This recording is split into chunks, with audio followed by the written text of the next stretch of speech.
Saya membuat video ini hanya untuk menjelaskan beberapa hal yang menurut saya perlu saya ungkapkan setelah lebih dari setahun saya mengalami musibah yang mengancam nyawa saya, yaitu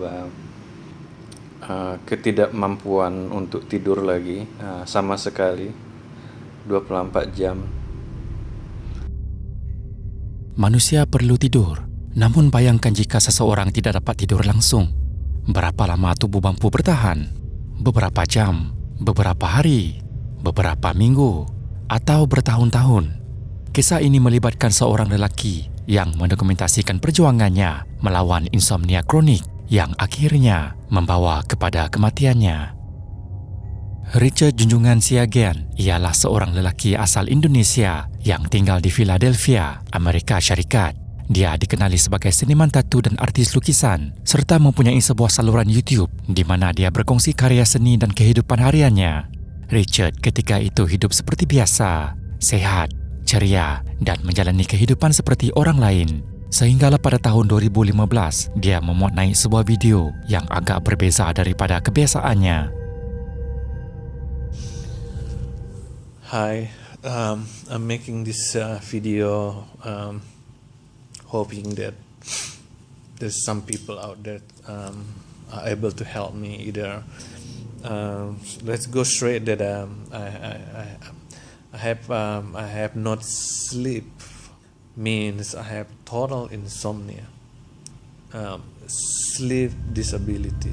Richard menjelaskan tentang penyakit yang sedang dialaminya, penyakit yang dikenali sebagai fatal familial insomnia. Penyakit ini merupakan gangguan otak degeneratif yang sangat jarang berlaku, yang secara drastik menghalang seseorang daripada tidur. Keadaan ini akhirnya menyebabkan kemerosotan mental dan fizikal yang serius. Pada tahun 2015, Richard berpindah ke Philadelphia untuk mencari kehidupan yang lebih baik bagi dirinya dan anaknya. Dia mendapat pekerjaan dan mampu menampung kehidupan mereka, sehinggalah suatu hari dia terkena jangkitan saluran kencing. Pada masa itu Richard tidak mempunyai insurans kesihatan. Majikannya cuba membantu dengan memberinya sebotol antibiotik untuk merawat jangkitan. Dalam keadaan sakit dan tanpa banyak pilihan, Richard mengambil antibiotik tersebut. Since I don't have insurance, not much I can do. And he's trying to offer a medicine, antibiotic that belong to him that he never used it yet. Namun tidak lama selepas mengambilnya, ubat tersebut mula menunjukkan kesan sampingan yang teruk. Richard pada mulanya menyangkakan ia hanyalah kesan sampingan biasa. Jadi dia menahan kesakitan itu dengan harapan ia akan hilang setelah rawatan selesai. Namun Richard tidak sedar keadaan sebenar jauh lebih buruk daripada yang disangka. Tinnitus, heart palpitation, muscles, back pain. The back pain is so terrible. Selepas berhenti mengambil antibiotik itu, Richard mendapati dia tidak lagi mampu tidur dengan normal. Not to realize after a while that when I stop this medication, I'm not able to sleep any longer. Dia hanya mampu tidur sekitar 2 jam setiap malam untuk tempoh yang panjang. Richard menjelaskan tubuhnya semakin merosot akibat kurang tidur. Sistem imun badannya juga semakin lemah. Sepanjang video tersebut, Richard terus memohon bantuan daripada sesiapa sahaja yang sanggup membantu. Melihat keadaannya yang terlantar di katil sambil meluahkan penderitaan yang dialaminya, benar-benar menyayat hati. And I'm planning to go back to US to have medication and everything if my condition allowing me to go there now, because my body is deteriorating from not sleeping. My immune system is coming down. Jika melihat kembali video-video lamanya, Richard dahulu adalah seorang yang penuh semangat hidup dan seorang lelaki yang mencintai keluarganya. Namun kini hidupnya berubah sepenuhnya. I need help of people out there, doctors or hospitals and everything, use me as your model, as your guinea pig, because I know I'm gonna be falling soon. I know I'm dying soon. Pada penghujung video itu, Richard mengatakan dia sedar penyakit itu perlahan-lahan meragut nyawanya. Namun jika dia tidak dapat diselamatkan, sekurang-kurangnya dia berharap dapat dijadikan subjek kajian perubatan supaya orang lain tidak perlu mengalami penderitaan yang sama. I need life. I do need life. I don't want to die. I don't want to die. So please help me. Even though I have to die, but I know that I will die if I don't do anything. Even though I do anything, if I die, well, then God want me that way. So please, wherever you are, help me. Antibiotik yang diambil Richard ialah ciprofloxacin, sejenis ubat yang boleh membawa kesan sampingan serius. Antara kesan sampingan yang pernah dilaporkan termasuk kerosakan saraf yang boleh menyebabkan kebas dan kesakitan pada tangan dan kaki, serta kesan pada sistem saraf pusat seperti perubahan mood dan masalah ingatan. Ubat ini biasanya digunakan sebagai pilihan terakhir, bukan sekadar untuk merawat jangkitan saluran kencing biasa. Namun Richard tidak mengetahui perkara tersebut. Selepas video itu, Richard kembali memuatnai video seni, namun kali ini suasananya terasa berbeza. Jika dahulu dia sering memuatnai proses melukis secara langsung, kini video-video tersebut hanya memaparkan helaian buku lakarannya yang dibelik satu persatu. Tiada sesiapa yang dapat menjelaskan mengapa, tetapi ada kemungkinan ini sebenarnya cara Richard meninggalkan kenangan terakhir tentang karya-karya yang pernah dihasilkannya, seolah-olah dia sedang mendokumentasikan seluruh hidup seninya buat kali terakhir. Pada 2 Jun 2016, Richard memuatnai sebuah lagi video. Kali ini, dia meminta bantuan kewangan. I usually have sleep. I usually have dream, not sleep, but I never have sleep. So, this is the signs that something not right in connection between my brain and my body. Seorang doktor dari Beijing percaya bahawa dia mungkin boleh membantu Richard. Doktor tersebut mendakwa pernah merawat seorang pesakit dengan simptom yang hampir sama. Namun rawatan itu melibatkan 2 prosedur perubatan dengan kos yang sangat tinggi. Masalahnya, Richard tidak mempunyai wang yang mencukupi. With any risk that I'm gonna face with their study and stuff, because without it also I'm gonna tear down and dying anyway, and until I lost all my power from not sleeping and from losing my immune system. Richard sanggup mengambil apa sahaja risiko demi peluang untuk sembuh. Dia juga membuka halaman GoFundMe untuk mengumpul dana, namun halaman tersebut akhirnya ditutup dan jumlah wang yang berjaya dikumpulkan tidak pernah diketahui. Yang pasti, jumlah itu tidak mencukupi. Selepas itu, keadaan mental Richard semakin merosot. Kekurangan tidur yang kronik mula memberi kesan kepada fikirannya. Dia mula bercakap tentang teori konspirasi yang tidak masuk akal. Conspiracy theory has never been a theory. It's a practice. So the word that created by the system or the sentence then become conspiracy theory is itself, it's a conspiracy to make people think that it is a theory, not a practice. Dalam video-video berikutnya, Richard terus memuatnai rakaman dirinya yang semakin lemah. Kadang-kadang tubuhnya kelihatan menggeletar, kadang-kadang dia bercakap tentang penyakitnya, dan kadang-kadang fikirannya kelihatan semakin keliru. HIV is a virus is made by human, made by drugs mafia. Jadi kita sudah dikuasai sejak dahulu kala, sejak kita mereka klon. Menjelang penghujung tahun 2016, Richard akhirnya meninggal dunia. Kisahnya kekal sebagai salah satu tragedi paling menyayat hati yang pernah didokumentasikan di YouTube.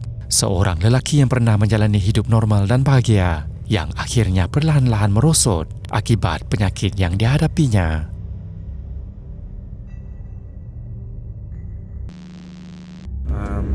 I haven't seen all those other people pass away from this. I do believe that this will kill me, all right? And I've been, stage 4. Very few people get that sorted. Pada 8 Julai 2020, Daryl Leaf memuat naik video YouTube pertamanya bertajuk My Cancer Journey 1. di mana dia menjelaskan bahawa dia merancang untuk mendokumentasikan perjuangannya setelah didiagnosis dengan kanser kolon tahap 4 sejak 19 September 2019. Untuk sedikit informasi, kanser kolon tahap 4 mempunyai kadar kelangsungan hidup yang sangat rendah, dengan kurang daripada 15% pesakit yang didiagnosis mampu hidup melebihi 5 tahun. Walaupun menyedari peluangnya tipis, Daryl terus berjuang dan ingin merakam sebanyak mungkin momen untuk keluarga, rakan-rakan dan juga pesakit kanser yang senasib dengannya untuk memberi panduan dan sokongan kepada mereka yang melalui situasi yang sama. Hey, just thought I'd give you a wee update on things that have happened over the last few weeks. So, video-video awalnya kebanyakannya menampilkan Daryl menceritakan status terkini dan rawatan yang bakal dijalani. Dalam separuh daripada kandungan videonya, dia mula menunjukkan keterbukaan dalam menghadapi hari-hari yang sukar sambil mengekalkan sikap ringan hati walaupun sedang berjuang melawan penyakit yang serius. Dalam episod 6, dia memparodikan pembukaan filem Star Wars. Walaupun pada pandangan pertama ianya kelihatan lucu, sebenarnya ia adalah jenaka gelap. Teks video itu menyebut tentang pembedahan baru yang akan datang dengan kata-kata terakhir intro. Tolong aku, pembedahan kanser usus, kau satu-satunya harapan aku. Dalam entry ini dia bercakap tentang pembedahan yang bakal dijalani. Seperti banyak video lain, Daryl tidak kelihatan terlalu sakit, hanya sedikit lesu, simptom yang sering dialami oleh pesakit kanser. Namun dia sentiasa nampak mampu secara fizikal. Video seterusnya dirakam ketika dia sedang menunggang basikal. Namun bagi mereka yang pernah mempunyai ahli keluarga rapat menghidap kanser, kita dapat memahami betapa cepatnya keadaan boleh berubah. hey, how you all doing? Hey, I'm just doing this short video. It's number 9, Journey's End. So you can guess what's coming from that. So I just wanted to do this short video just to let you know that maybe today, yesterday, day before, well, I actually passed away. Pada 1 November 2022, 2 tahun selepas video pertamanya, Daryl memuat naik video terakhirnya bertajuk My Cancer Journey 9, Journey's End. Daryl mengumumkan bahawa dia akan meninggal dunia dalam beberapa hari. My breathing getting worse, and parts of me, bits of me vital organs starting to fail. Dia menghadapi kesukaran untuk berbicara dengan jelas, namun masih mengekalkan sifat ringan hatinya sepanjang perjuangannya. Pada satu ketika, Daryl menunjukkan bekas untuk menyimpan abu miliknya sendiri sambil berjenaka untuk kali terakhir. It's actually quite light, so maybe I'm not in there just yet. Okay. Daryl adalah seorang pejuang, berani mendokumentasikan setiap detik perjuangannya melawan kanser bagi memberi inspirasi kepada mereka yang menghadapi penyakit yang sama sehingga ke penghujung hayatnya. I'm not going to go into a lot here in regard to thanking lots of people, but I just want you all to know, thanks for sticking with me through my journey. Thanks, for all those who have been part of my life. Good or bad, take the good, take the bad, take the ugly. It's life, So, thank you.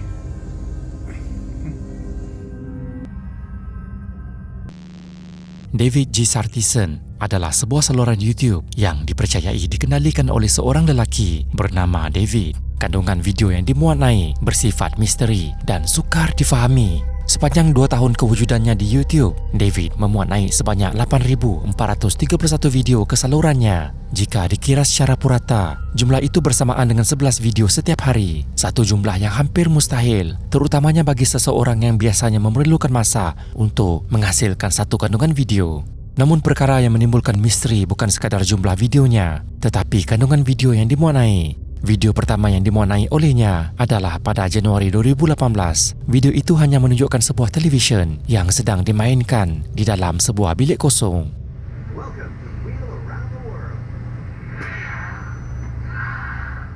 Daripada sudut rakaman, kelihatan seolah-olah David sedang berbaring sambil merakam dari atas katil. Video pertama yang dimuat naiknya diberi tajuk Wheel of Fortune. Tajuk itu merujuk kepada rancangan televisyen yang sedang dimainkan pada skrin TV. Selepas itu, setiap satu daripada lebih 8,000 video yang dimuat naik mengikuti konsep yang sama. Hakikat David memuat naik begitu banyak video setiap hari dan sepanjang hari menunjukkan dia mungkin menghabiskan sebahagian besar waktunya hanya berbaring di katil sambil menonton TV. Setiap video hampir sama dengan video sebelumnya, perkara yang sama dan berulang. Siapakah sebenarnya penonton untuk kandungan ini? Mengapa David memuat naik video begitu banyak setiap hari?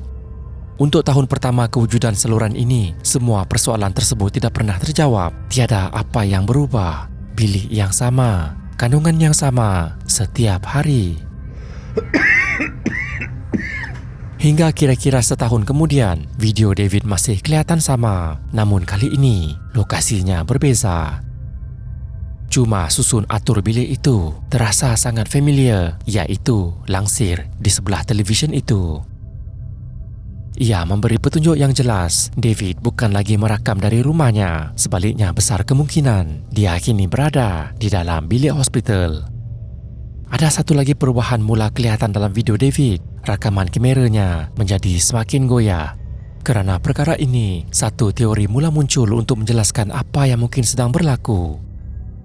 Kemungkinan besar David sudah lama terbaring di rumahnya kerana masalah kesihatan dan dia menggunakan saluran YouTube serta menonton televisyen sebagai cara untuk menghabiskan masa. Ini boleh menjelaskan jadual muat naiknya yang sangat kerap dan mengapa hampir seluruh hidupnya kelihatan tertumpu kepada aktiviti itu. Namun mungkin keadaan kesihatannya semakin merosot dari hari ke hari dan kegoyahan kamera itu mungkin menjadi petanda keadaan fizikalnya yang semakin merosot sehinggalah pada suatu ketika David tiba-tiba berhenti memuat naik video.